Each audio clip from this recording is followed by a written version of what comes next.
जय श्री कृष्णा। राधे राधे। बोलिए श्री लक्ष्मी नारायण भगवान की जय। माघ महीने की एकादशी तिथि को ही षट्टिला एकादशी के नाम से जाना जाता है। इस दिन भगवान विष्णु के संग मां लक्ष्मी की पूजा व्रत किया जाता है। 2025 में षट्टिला एकादशी 25 जनवरी को पड़ रही है। ऐसे में जो लोग षट्टिला एकादशी का व्रत करते हैं उन्हें षट्टिला एकादशी की व्रत कथा का पाठ अवश्य करना चाहिए, वरना पूजा का पूर्ण फल प्राप्त नहीं होता है। षट्टिला एकादशी का व्रत करने तथा कथा सुनने से हर मनोरथ पूर्ण होते हैं। भगवान विष्णु की सदैव कृपा हमारे साथ रहती है। षट्टिला एकादशी के विषय में बताया गया है कि इस व्रत के दिन व्यक्ति को सुबह स्नान करके भगवान विष्णु की पूजा करनी चाहिए। भगवान विष्णु को तिल और उड़द मिश्रित खिचड़ी का भोग लगाना चाहिए। इस व्रत में तिल का जितने अधिक तरीके से प्रयोग होता है उतना ही फायदेमंद होता है। जो लोग यह व्रत नहीं करते हैं उन्हें भी इस षट्टिला एकादशी के व्रत के दिन पानी में तिल डालकर स्नान करना चाहिए। तिल का उपटन लगाना चाहिए। तिल मिला पानी पीना चाहिए। तिल खाना चाहिए।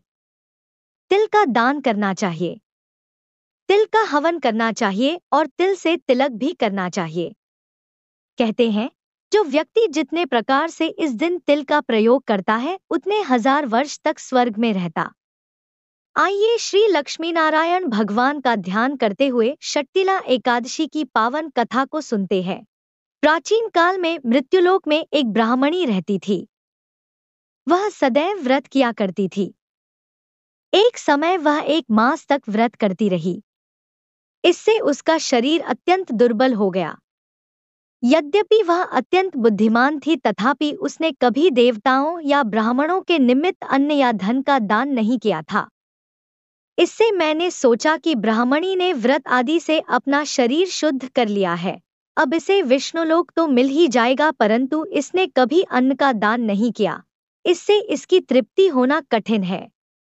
भगवान ने आगे कहा, ऐसा सोचकर मैं भिखारी के वेश में मृत्युलोक में उस ब्राह्मणी के पास गया और उससे भिक्षा मांगी।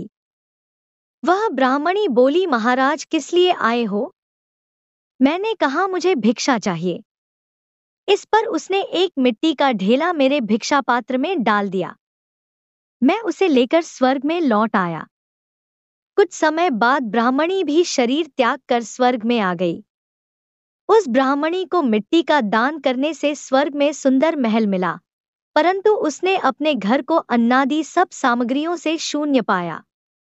घबराकर वह मेरे पास आई और कहने लगी कि भगवान, मैंने अनेक व्रत आदि से आपकी पूजा की, परंतु फिर भी मेरा घर अन्नादि सब वस्तुओं से शून्य है।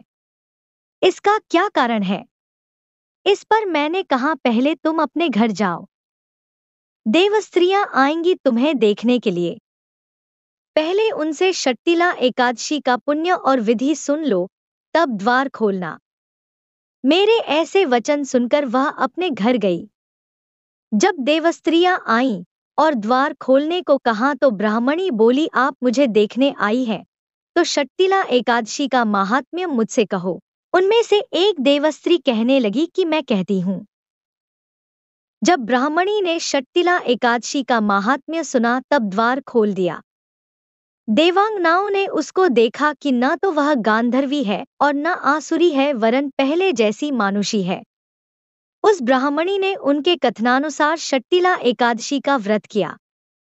इसके प्रभाव से वह सुंदर और रूपवती हो गई तथा उसका घर अन्नादि समस्त सामग्रियों से युक्त हो गया। अतः मनुष्यों को मूर्खता त्याग कर षट्टिला एकादशी का व्रत और लोभ न करके तिलादि का दान करना चाहिए। इससे दुर्भाग्य, दरिद्रता तथा अनेक प्रकार के कष्ट दूर होकर मोक्ष की प्राप्ति होती है। बोलिए श्री लक्ष्मी नारायण भगवान की जय।